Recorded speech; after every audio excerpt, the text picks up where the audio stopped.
You don't belong here, ma'am. The words sliced through the morning air like a misfired golf swing. Claire Weston stood still, her hand tightening slightly around the strap of her weathered leather bag. All eyes were on her, judging, smirking, waiting. She said nothing. Just pulled out her phone, tapped one name. James. And somewhere beyond the hedges, a black SUV was already turning into the club driveway. The early morning sun cast long shadows across the pristine greens of Greenhall Golf and Country Club, glinting off polished carts and the silver trim of luxury sedans in the valet lane. The clubhouse, a sleek blend of modern stone and glass, stood like a private temple of wealth, a sanctuary for the elite few who could afford to belong. Claire Weston stepped out of her modest sedan and adjusted the strap of her weathered leather bag. Her outfit, a plain white polo neatly tucked into khaki trousers, blended more with the grounds crew than with the club's regulars. But she held herself with quiet dignity, her stride purposeful as she made her way to the front entrance. Inside, the cool air carried the soft murmur of business deals disguised as golf strategy. Polished wood floors gleamed beneath Italian loafers. A hostess in a tight black blazer glanced up from her podium and offered Claire a tight-lipped smile that didn't quite reach her eyes. "Good morning," Claire said calmly. "I have a 9 a.m. appointment to review the setup for the Weston Foundation charity tournament." The hostess blinked, her eyes quickly scanning Claire's attire before settling into a look of gentle skepticism. "And you're with the event planning team?" she asked, her voice tinged with something that wasn't quite contempt, but wasn't far off either. "I'm the director of the foundation," Claire replied, her tone pleasant but firm. "We're hosting the event here next month." Before the hostess could respond, a tall woman approached from across the lobby. Evelyn Marks, guest services manager, wore a navy sheath dress with pearl earrings and the air of someone who managed more than just logistics. She curated the club's image. "I'm sorry," Evelyn said, inserting herself between Claire and the entrance to the private lounge. "But the event staff should use the side entrance near the kitchen." Claire blinked. "I'm not staff," she said evenly. "I'm here to meet with your events director. We confirmed this appointment last week. The Weston Foundation." Evelyn raised one perfectly manicured hand. "I know the name. But you'll understand. We can't just let anyone wander into the members' wing. These spaces are for our clients." There was a beat of silence. Claire met her gaze directly. "And I'm one of those clients. Or rather, our foundation is. We've reserved this facility for a full-day charity event benefiting children's cancer research." Evelyn's smile didn't falter, but her eyes narrowed just slightly. "I'm afraid I wasn't informed of your arrival. If you don't have credentials or a member escort, I'll have to ask you to wait outside until someone can verify." Claire inhaled slowly. She had been here before. This exact kind of conversation. This exact tone. People who believed kindness was for the well-dressed. People who thought humility meant insignificance. She opened her phone and pulled up the email chain confirming the meeting. The foundation's logo clearly visible in the subject line. "Here's the confirmation. The event director, Mark Stone, is expecting me." Evelyn glanced at the screen, then gave a thin smile that barely masked her disbelief. "Yes, well, emails are easy enough to mock up. You'd be surprised what people try to pull to get inside here." From a leather armchair across the room, a man in a visor looked up from his tablet and smirked. Claire felt the subtle weight of eyes turning her way. She knew this scene. The assumptions, the judgment, the underestimation I'll have someone call Mr. Stone to confirm, Evelyn added, motioning toward a younger assistant nearby. But until we can verify who you are, I'm going to ask you to wait in the outer foyer. This space is for members and verified guests only. Claire paused, then gave a quiet nod. Of course. As she turned to step back toward the foyer, she caught her reflection in the glass. Simple, yes, but unbowed. Outside, the morning was brighter than she remembered. A few birds cut across the sky as if indifferent to the quiet injustice unfolding on the marble floors behind her. She walked over to a stone bench by the manicured hedges and sat, opening her email again, confirming, for the fourth time, the wire transfer had gone through for the venue deposit. Inside the lobby, Evelyn watched her through the glass, murmuring something to the assistant. Whatever it was, it made him chuckle. Claire didn't rise. She didn't argue. She simply sat with the patience of someone who had been misjudged before, and knew that truth had a way of surfacing, eventually. Claire sat quietly on the stone bench just outside the member entrance. The soft murmur of distant putts and clipped conversations carried on the breeze. Her phone buzzed with a new message, confirmation from her foundation's finance officer that the $75,000 venue deposit had cleared 2 days ago. The transaction was real. The contract was real. The disrespect, unfortunately, was real too. Back inside, Evelyn Marks spoke in hushed tones to a junior staffer, her eyes flicking occasionally toward the glass where Claire waited. She says she's the director of the Weston Foundation, Evelyn muttered. The assistant raised a brow. In that outfit? I know, right? Evelyn scoffed softly. Probably someone's secretary trying to bluff her way in. Out on the bench, Claire wasn't close enough to hear, but she could see it in their posture. The half-smile, the glances, the judgment. She'd seen it before, in boardrooms where she wasn't expected to speak, at galas where people assumed she was the help, and every time she let their assumptions sit undisturbed until they unraveled on their own. 20 minutes passed.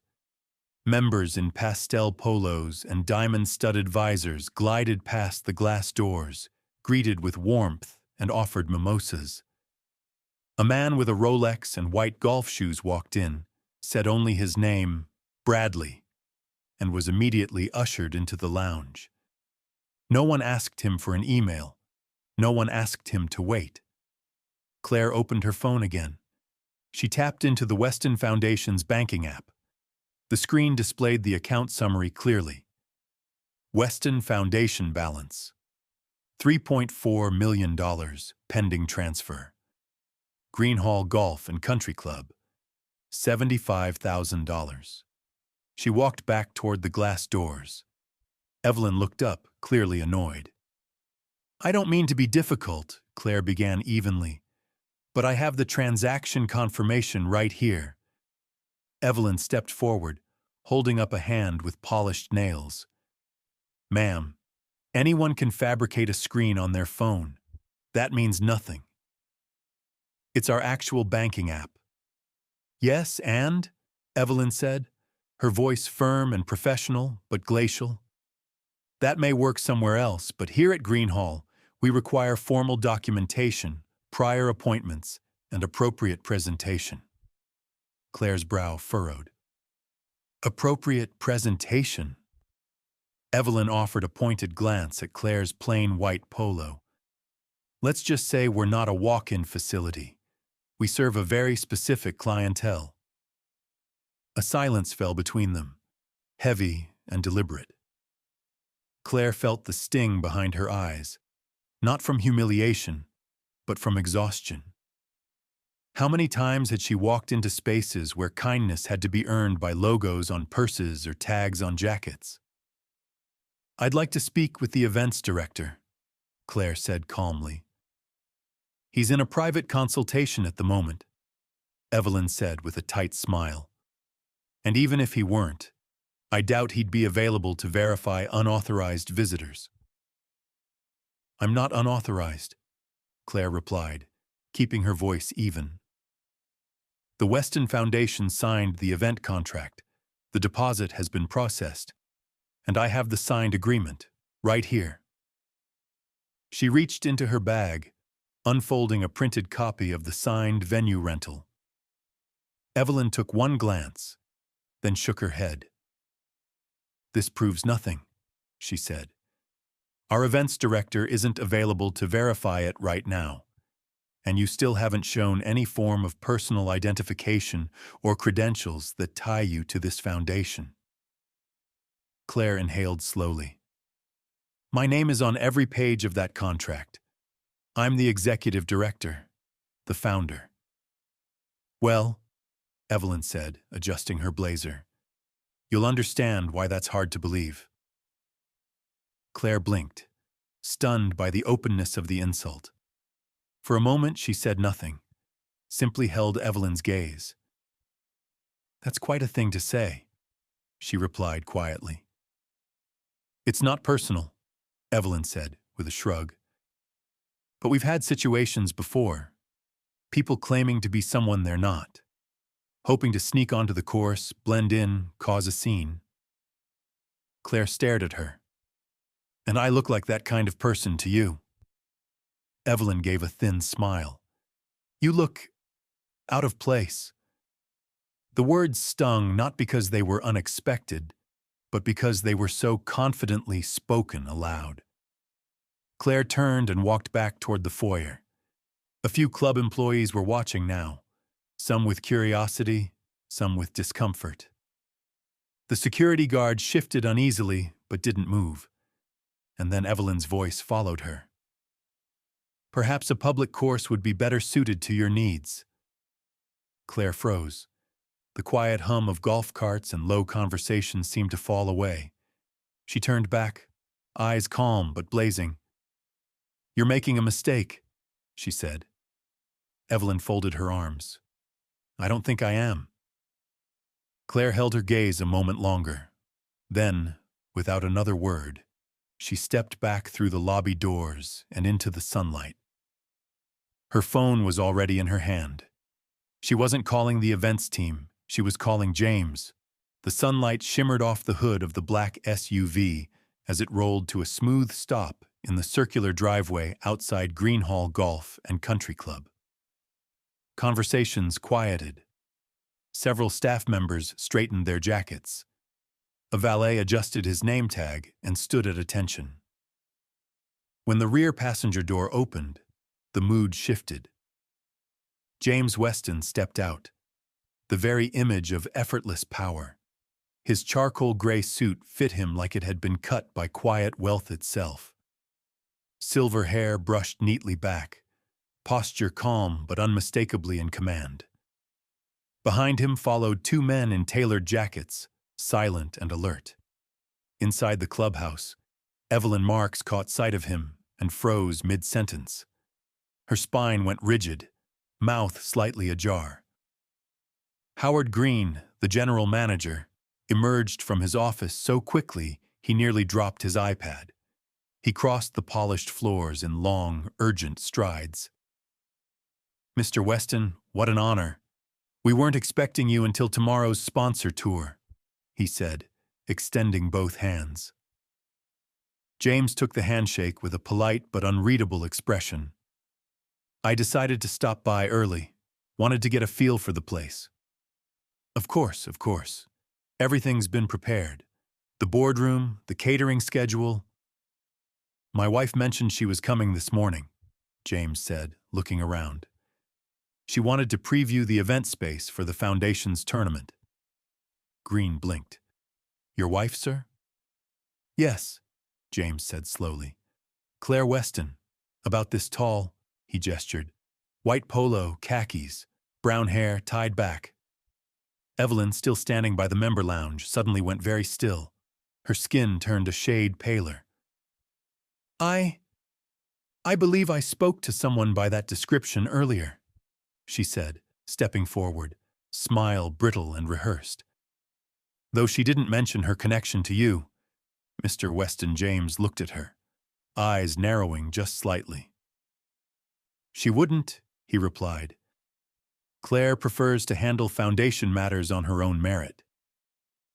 He turned to one of the men beside him. Mark, would you give her a call and ask her to join us here? The man nodded, stepping aside to dial. Evelyn's voice lost a measure of its cool control. There may have been a slight misunderstanding, she offered carefully. The woman who came in didn't have proper identification. She wasn't on any guest list and didn't present herself as a member. James said nothing. He turned his gaze fully toward her now. And how, exactly? He asked, voice quiet but carrying. Did you assist her? There was a pause, a long one. Before Evelyn could answer, the glass doors swung open, and Claire stepped back into the lobby. Her appearance hadn't changed. White polo, khakis, worn leather bag slung across one shoulder, but the energy around her had. Eyes turned. People stared, unsure of what they were seeing.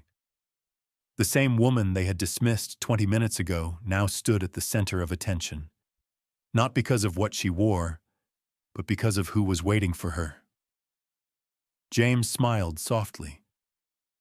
There you are. Claire returned the smile, then nodded politely to the others. She offered no greeting to Evelyn. I was just asking Ms. Marks, James said, still looking at Evelyn. How she helped you this morning with the foundation walkthrough. Evelyn's lips parted. Mrs. Weston, there appears to have been a miscommunication. Had I known my connection? Claire asked, voice calm. You mean, had I name-dropped my husband to receive basic courtesy? No, of course not. I simply... Because I was here on behalf of a client, my foundation, with a signed contract, and proof of deposit, and a scheduled appointment. James looked between them, his gaze sharpened. Claire, he asked, tone low and deliberate, were you denied entry? Claire didn't answer right away. She looked directly at Evelyn, who now stood frozen, unable to retreat. She told me I didn't belong here, Claire said. That I should try a public course more suited to my needs. A silence spread across the room like a ripple. Howard Green's face blanched. One of the assistants nearby stepped back instinctively, as if trying to become invisible. I didn't mean... Evelyn began, her voice a strangled whisper. You said it, Claire replied simply, and you meant it. James's voice dropped a note lower, now cold steel beneath velvet. You judged the director of a major philanthropic organization, he said, not by her credentials or her purpose here, but by her clothes. Mr. Weston, this isn't representative of our values. Oh, but it is, Claire said, still looking at Evelyn. Because while I sat outside, I watched at least 3 other plainly dressed guests turned away or brushed off while others, dressed like they belonged, were welcomed with open arms. James nodded slowly. Well then, he said, turning to Green. I think we have a serious culture issue on our hands. Green opened his mouth, then closed it again. There were no words left that could fix what had already happened in full view of the staff, and now some lingering club members who had wandered into earshot.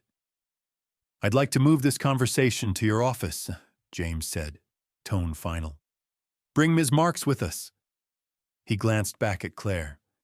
Shall we? And together, they walked through the same doors Claire had been denied entry to only 30 minutes earlier, this time side by side, as equals. Not because she was his wife, not because she demanded it, but because she had always belonged there. It had just taken the room too long to see it. The door to the general manager's office closed behind them with a soft click, but the tension in the room was sharp as broken glass. Howard Green stood near his desk, hands clasped nervously. Evelyn Marks, no longer as composed as she'd been just 30 minutes earlier, stood stiffly near the wall, her arms folded not out of authority, but as armor. Claire took a seat quietly. James Weston remained standing. "I believe we're owed an explanation," he said, his voice composed but edged with something unmistakable. Howard began, "Mr. Weston, I want to sincerely apologize on behalf of the entire club. What happened this morning?" James raised a hand. "Let's hear it from Ms. Marks first." Evelyn swallowed. She tried to meet Claire's eyes but couldn't hold the gaze. "I may have misjudged the situation," she said. "There was no appointment on the master list and—" "I showed you the confirmation email," Claire said evenly. Evelyn nodded quickly. "Yes, but at the time I didn't—" "Did you or did you not?" James interrupted. "Tell my wife she didn't belong here? That this club wasn't suited for her?" Evelyn hesitated. "Yes," she said finally, "but I didn't know who she was." James let that sit in the air. "And that makes it acceptable?" Evelyn's voice dropped. "No, it doesn't." Howard stepped forward, trying to regain control. "Mr. Weston, please understand. Evelyn has been with us for over a decade. She's helped shape our guest standards, and this truly was an isolated—" "It wasn't," Claire said quietly. Both men looked at her. While I was waiting, I watched 3 other guests be brushed off. One man was wearing a t-shirt and jeans. He was told the pro shop was closed. Another woman asked about beginner lessons and was directed to a brochure stand, while 2 staffers laughed after she left. This wasn't isolated. It's systemic. James nodded slowly. "Which means this is not just a personnel issue. It's a leadership one." Howard's face went pale. "I assure you, we take these matters seriously." James turned to Evelyn. "Effective immediately. Your employment with Greenhall Golf and Country Club is terminated." Evelyn gasped. "Mr. Weston, please, I have a family, a mortgage. My entire career is here." James's expression didn't soften. "And you used that career to humiliate people who didn't meet your standard of belonging, including my wife." Claire stood now, meeting Evelyn's gaze directly. "For what it's worth," she said gently, "I didn't come here for revenge. I came here as a client, seeking basic respect." She turned to James. "Let's fix it." 3 months later. The sign out front now read, "Greenhall Golf and Community Club, a place for every player." Claire parked in her usual spot, stepping out in the same white polo and khakis she had worn the day she'd been dismissed. But today, heads didn't turn with skepticism.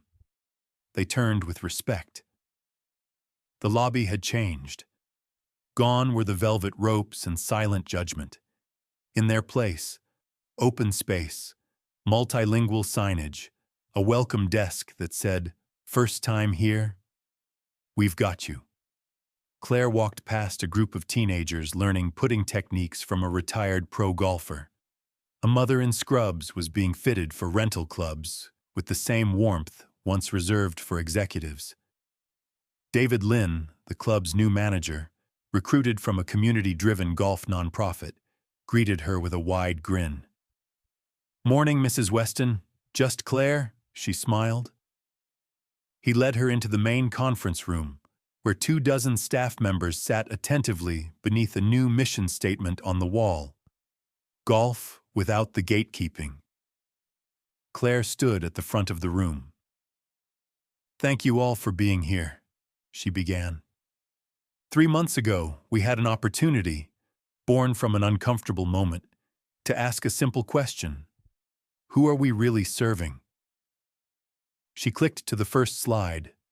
Photos of young kids playing mini-golf in sneakers, seniors laughing at short game practice, first-generation players holding club memberships for the first time. This isn't just about charity, she continued. It's about building something sustainable, inclusive, and yes, still world-class. Because access and excellence don't have to be opposites. She outlined 3 new initiatives. Free junior memberships for underserved youth beginner clinics for women and seniors. Weekend access for families with no dress code restrictions. At the end of the session, someone raised a hand. Claire, the young man asked, what do you say to critics who claim this model isn't luxurious enough anymore? Claire smiled. I say luxury isn't about keeping people out. It's about creating a space people never want to leave. If we're remembered for making someone feel welcome, we've already won. Outside, James stood near the first tee, chatting with a young boy and his grandfather about choosing the right driver. Claire joined them. How'd it go? He asked. She looked back at the clubhouse, then toward the people filling the fairways, dressed in everything from designer polos to thrift store hoodies. Better than I imagined, she said.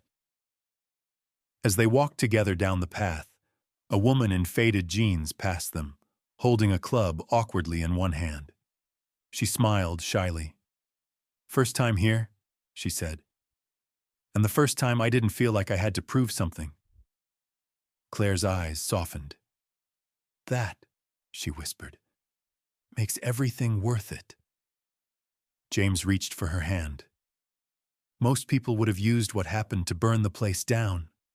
She shook her head gently. I'd rather build something better. The clubhouse doors opened for them, not because of their name, their money, or their appearance, but because they had chosen to open them for others.